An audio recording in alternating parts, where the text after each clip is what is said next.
It's hard to believe that it's been 10 years since the killer clown craze of 2016. For a few bizarre months, it seemed like the entire world had collectively lost its mind. Every day brought new reports of creepy clowns lurking in neighborhoods, standing silently near schools, wandering dark roads, or allegedly trying to lure children into the woods. Whether the sightings were real, hoaxes, pranks, or outright fabrications, it didn't seem to matter. Social media was flooded with grainy photographs, shaky videos, and terrifying stories. News outlets covered the phenomenon almost daily.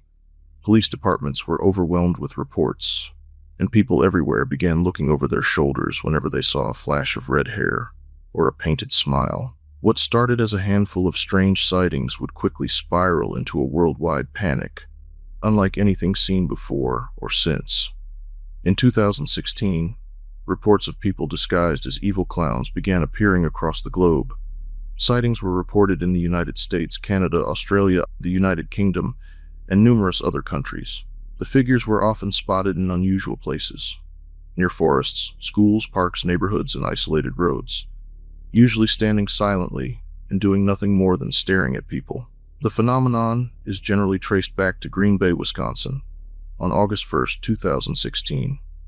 At approximately 2 o'clock in the morning, photos began circulating on Facebook, showing a mysterious clown wandering beneath a bridge in downtown Green Bay.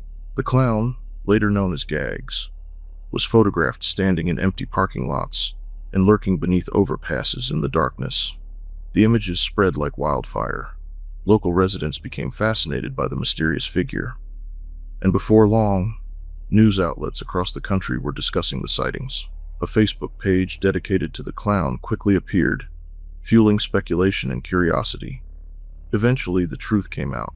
The Green Bay clown was part of a marketing campaign created by a Wisconsin filmmaker to promote a horror project called Gags. The short film would eventually lead to a feature-length movie, which premiered in 2018 before receiving a limited theatrical release, and later arriving on video-on-demand platforms in 2019. But by the time the mystery had been solved, the clown panic had already taken on a life of its own. However, the events of 2016 didn't emerge from nowhere. For several years leading up to the craze, strange clown sightings had already been occurring around the world. Social media platforms were helping these stories spread farther than ever before, turning local oddities into international talking points almost overnight. One of the earliest and most influential incidents occurred in Northampton, England, during September and October of 2013. Residents began reporting sightings of a creepy clown wandering around town. The figure bore a striking resemblance to Pennywise from Stephen King's novel It, and was often photographed silently standing in public places. The mysterious clown quickly gained attention online and generated widespread curiosity.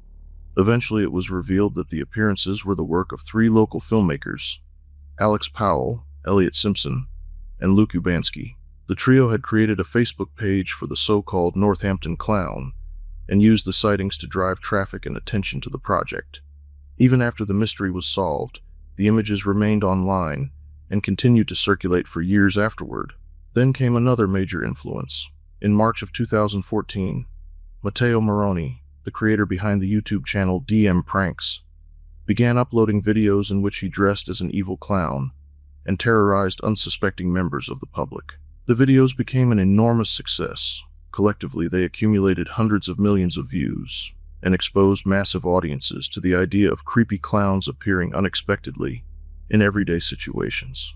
Later that same year, another clown phenomenon emerged in California.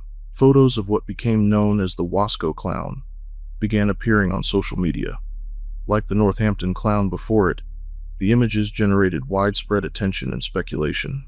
By 2014, creepy clowns had become an internet phenomenon. That same year, a documentary called Killer Legends explored why clowns are often viewed as frightening. The filmmakers investigated previous clown panics that had occurred in Chicago during 1991 and again in 2008, connecting them to larger fears involving stranger danger and the legacy of serial killer John Wayne Gacy. Around this same period, some of the earliest clown sightings in the United States began appearing in places like Staten Island, New York. Then, in July of 2015, Another unsettling incident took place in Chicago. Late one night, two residents reported spotting a clown inside Rose Hill Cemetery. As they watched, the figure climbed over a gate and entered the cemetery grounds. The witnesses began recording.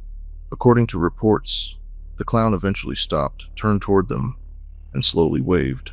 After several seconds, the figure suddenly ran into a dark wooded section of the cemetery and disappeared from sight. Police investigated the incident, but never made any arrests. Looking back, these incidents seem almost harmless compared to what would happen the following year. After the Green Bay sightings in August 2016, reports of clown encounters began appearing throughout the United States at an astonishing rate. According to reports, one of the first major outbreaks occurred in Greenville County, South Carolina. Residents claimed that clowns were attempting to lure children into the woods with money. Others reported seeing them loitering near apartment complexes and wooded areas. Whether the reports were true or not, fear spread rapidly throughout the community. Soon afterward, a clown was reportedly spotted in Winston-Salem, North Carolina, offering treats to children. When police arrived, the individual fled before officers could make contact.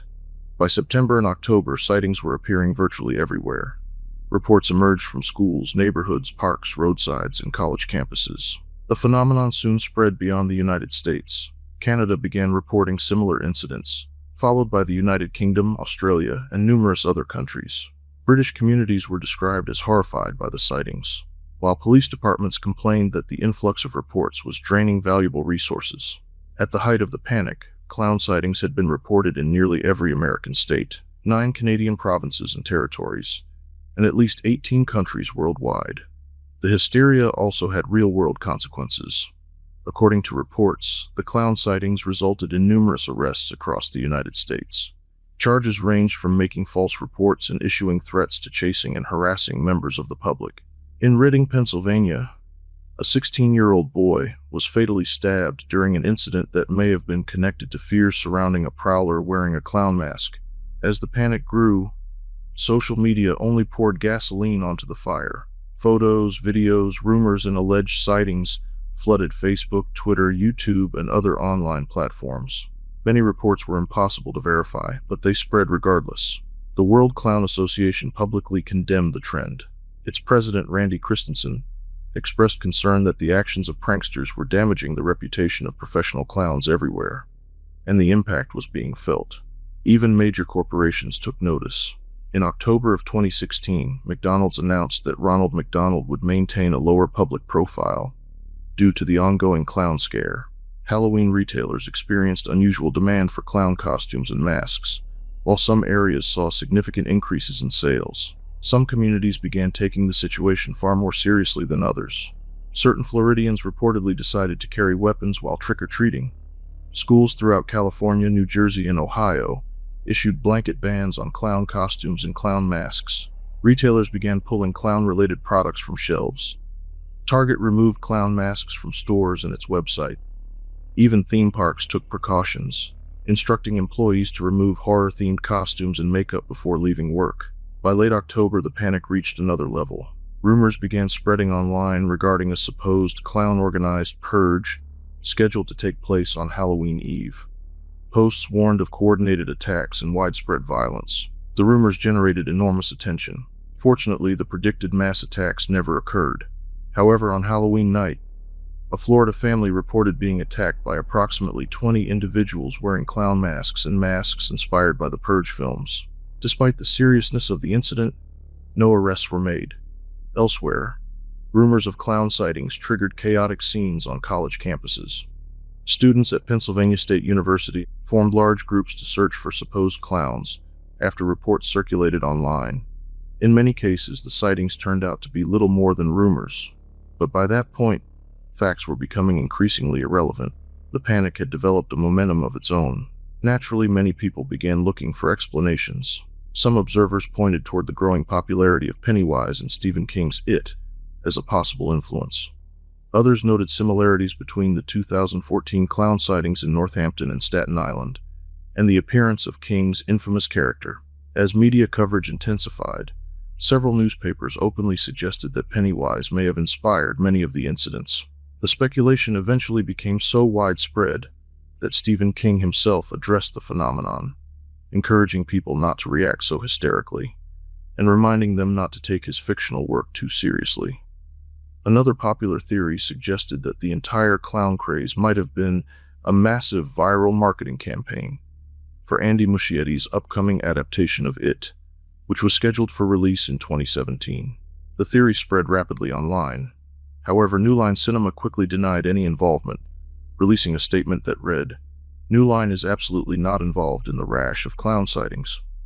To this day, there is no evidence that the studio had anything to do with the phenomenon. And then, almost as suddenly as it began, the craze disappeared. The sightings became less frequent. The headlines faded. People moved on. It's been 10 years since the killer clown craze swept across the world, and people still bring it up from time to time online. There have been occasional attempts to revive the trend over the years, but none have come remotely close to matching the scale, panic, or sheer hysteria of 2016. For a brief moment, it seemed as though creepy clowns were everywhere. Then they vanished. Looking back now, it's difficult to say what was stranger, the people dressing up as clowns, or the fact that millions of us genuinely believed they might be lurking around every corner. But that's all I have for you in this one. Thank you for watching, and a special thank you to our channel members. Take care, stay safe, and we'll see you in the next one.